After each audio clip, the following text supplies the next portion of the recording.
Hey everybody, this is Fago Franklin III with New Stitch Media. I'm here with former NBA cheerleader as well as actress Royce Reed. How you doing today? I'm good. Busy, but good. So I'm not going to waste too much of your time. I'm going to just jump right into it because I know you have a busy schedule. Yeah. So first and foremost, how you're adapting with the pandemic? I know I just seen that you have a lot of stuff going on. So tell my fans exactly what you're doing right now. I actually just finished filming a movie. I just have a small part. It's a series. Hmm. So in part one, I just have a very small part. It's kind of like an intro. I'm a reporter. Hmm. It's called Calm Time. It's a horror movie. Hmm. And I guess someone that you all would recognize is the little brother from Moesha. So Marcus Okay. is in it. So, Okay. yeah, So but how was I that? actually don't have. No, Oh, go go ahead. Go ahead. ahead. Sorry. No, go ahead. No, I don't. I was just gonna say I don't have any scenes with him because my part is so small. I really am like just at the end. But Mhm. for part two, I have a much larger role. So Okay. yeah. So what other roles would you like to be to go into like in the next film that you're thinking about going into? Well, a lot of people don't know that I actually majored in theater education.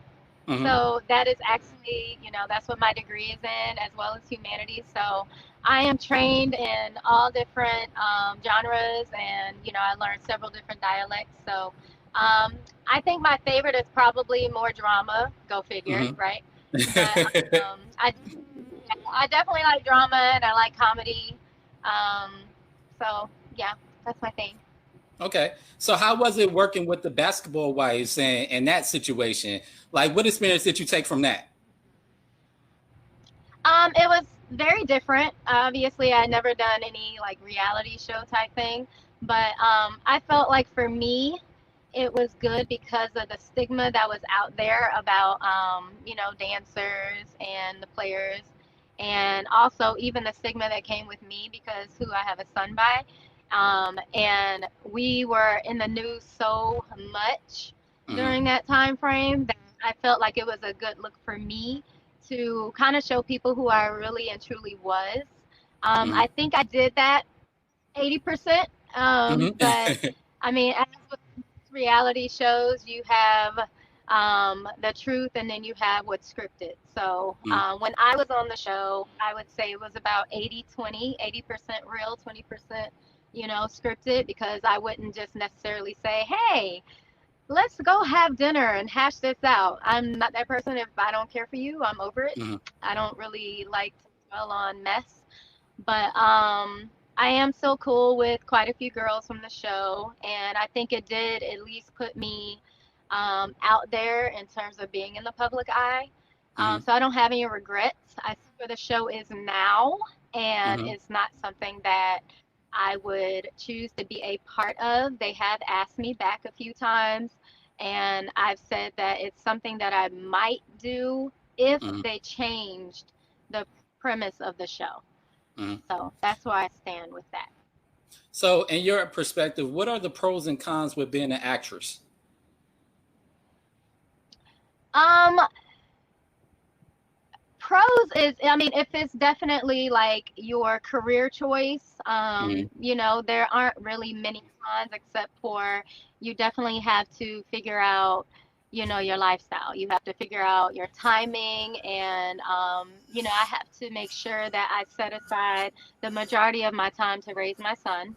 Hmm. And if it's something where I can't be with him or where he can't come, I make sure that he's with my parents, and that he's keeping up with his schoolwork. Like right now, I think you asked me about the pandemic. Hmm. He is homeschooling. So Hmm. that's a bit of a change, but he's actually doing pretty well with it. He's actually doing the version where he sets his own pace. Hmm. So he's not in front of a computer from like, 8 o'clock in the morning until like 2 or 3 o'clock in the afternoon. I didn't think that was gonna work for him in terms of Hmm. focus. And also, I don't like my child being in front of a screen for that long. Hmm. I don't think it's healthy, so I chose to go with the Florida Virtual School, which is you definitely have due dates. They have Hmm. live lessons if you need them, pre-recorded, or you can attend them live, and then you have your assignments that are due by a certain date, and you do them, but you work Hmm. at your own pace. So I think that works better for him.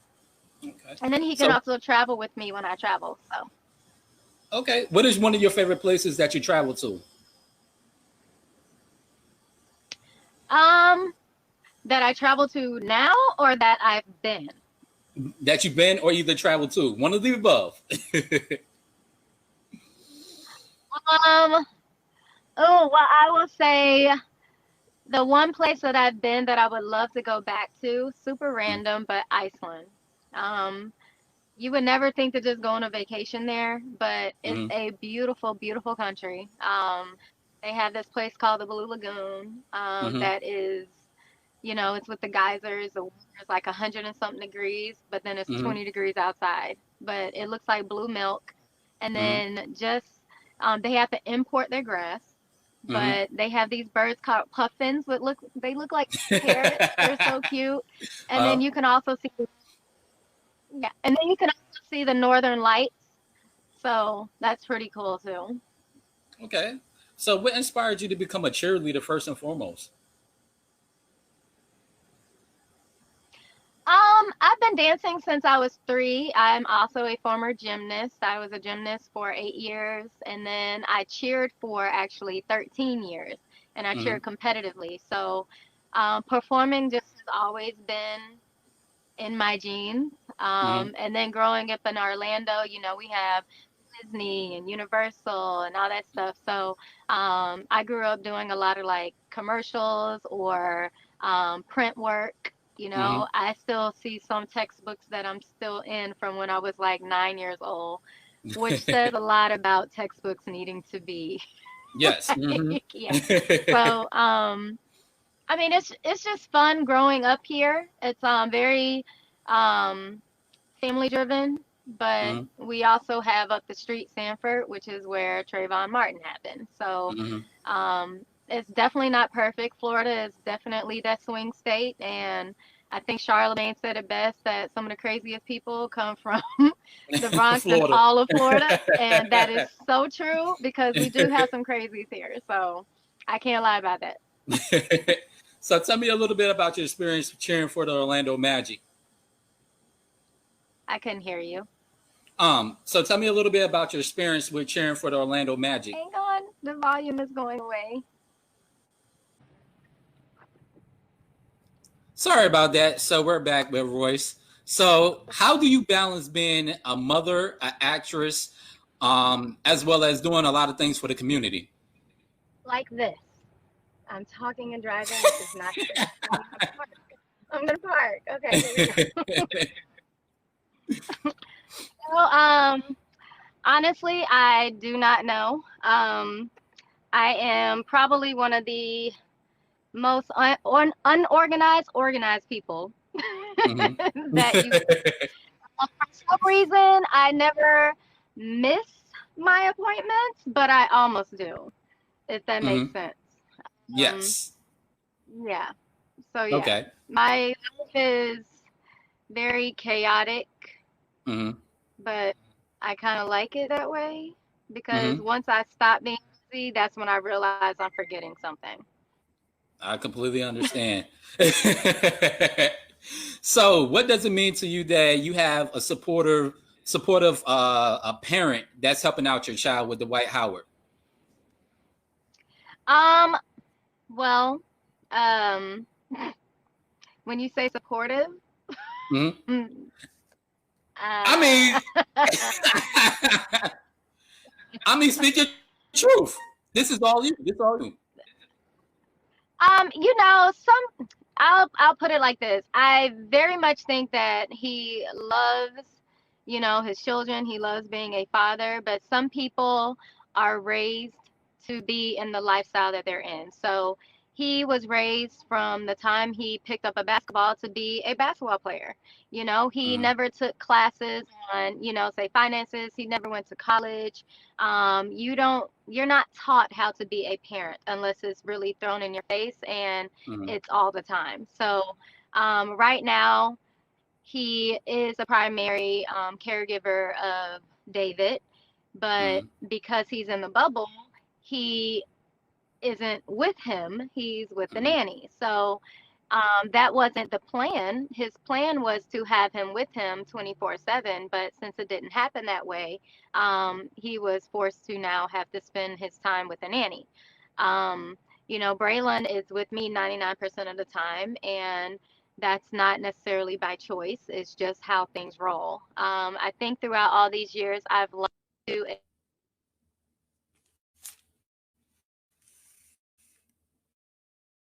We can't see you, Royce. What happened? I'm sorry, when people call and yeah. I can't see you now though. Can you Oh, still see I'm me? still Okay. here. Okay. All Now I'm gonna right. think after all these years of going back and forth to court and arguing, I've gotten to the point where now I accept things for the way they are. I don't think that he is a bad person. I just don't think that he is ready to navigate um, that process of being a full-time parent. Mm, And that's okay because I'd rather him step away until he's ready mm, than to be in and out. We spent quite a bit of time in Atlanta at his estate during quarantine. mm, And, it was a lot of healing, it was a lot of purpose. And, I didn't necessarily leave on the best of terms. mm, Um, but hopefully he'll understand that, nobody's out to get him. We all want him mm, to be a better parent and a better person. And I think he can very well do that. I just think he needs to figure out a way to, um, have the two work together. Or, you mm, know what I mean? And for some people, it takes a while to get to that point. And that's where I think we are right now. So it's no hate, at least not from my side. I still love him as Braylon's father. And just as a person in general, I have mm. moved on and, I believe he has too. And yeah. Okay. So since you used to cheer for, Orlando and your baby father is playing with the Lakers, who are you going for in the playoffs? Well, I danced with the Magic, and I also danced with the Heat. So I Hmm. have love for both of those teams. The Lakers, everybody loves the Lakers because they just are historic. Just like Mm, people tend to love the Cowboys because they're supposed to be America's team. mm, I'm not a big Cowboys fan, but I love the cheerleaders. So um, well, of course, I'm gonna always, want to root for the home team, but the mm, home team hasn't been doing very well. So mm. it's one of those things you wake up and you're like, wait a minute, we made it? Oh shoot! You know what I mean? Mhm. If we get out of this round, then yay! Put on it, So, but hey, we'll see what happens. mm. So what advice can you give young women about using their platforms to talk about sexual harassment, sexual assault, and some of the uncomfortable topics that needs to be talked about? I've always been that person to say don't be afraid of using your voice. Mm, Um, Speak your mind, speak your opinion, but also be able to take the backlash. Um, I've never been one to bite my tongue. And a lot mm, of times people are like, this doesn't concern you. Why are you speaking on it? I'm like, because I have an opinion. Just like mm, assholes, everybody has one. So if I mm, want to speak on something, I'm going to speak on it. Um, One of the examples was, some people were very opinionated um, when it came to one of my cast members mm, speaking on a situation that she was in, and it was because her ex decided to answer like a tweet saying mm, how he got back on top after being on the bottom. And he was mm, like, he lost everything in a matter of seconds. And he refuses to make that same mistake again. And, he wanted to prevail and come on top and learn from it. And I see nothing wrong with that. mm, But for some people, when a person makes a mistake, they continue to beat them down. And I'm not that person, I do believe in people being, you know, taking ownership for their actions and mm, accepting the consequence.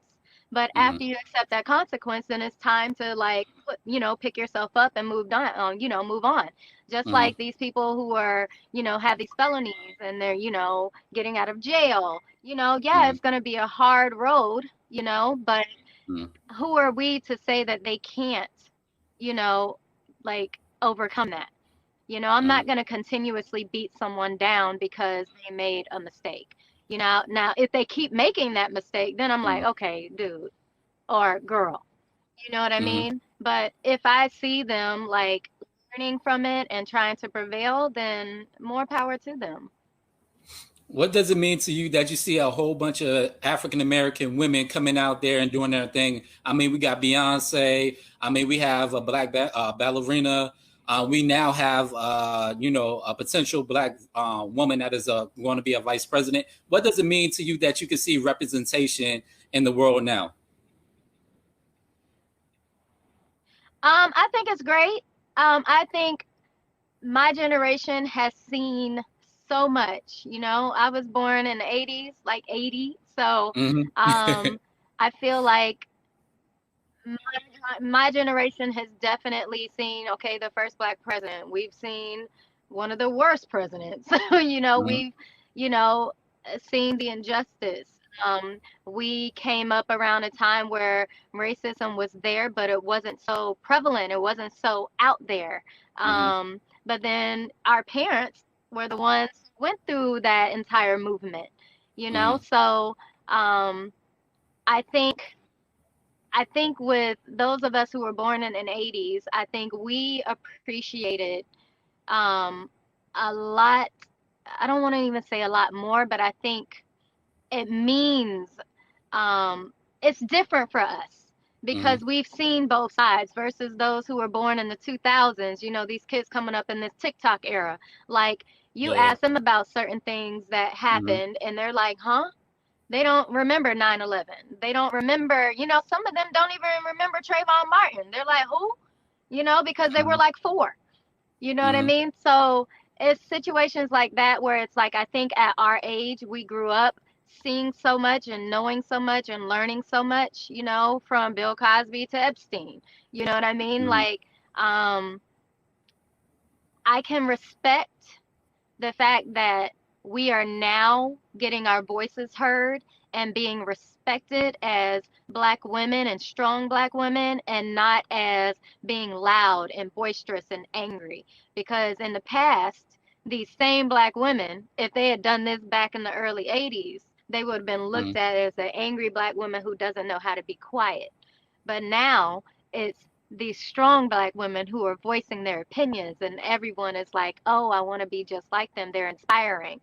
Mm-hmm. And I mean, I tell my girls that I coach, um, you know, one of the lines in their pledge is no one can make you feel inferior without your permission, Mm-hmm. and that their body is their temple and they will protect it. So I think seeing these women like Beyonce, like Kamala, when they're Mm-hmm. seeing these women and they look up to them so much, it definitely gives me a lot of hope. Okay. What are your favorite actors and actresses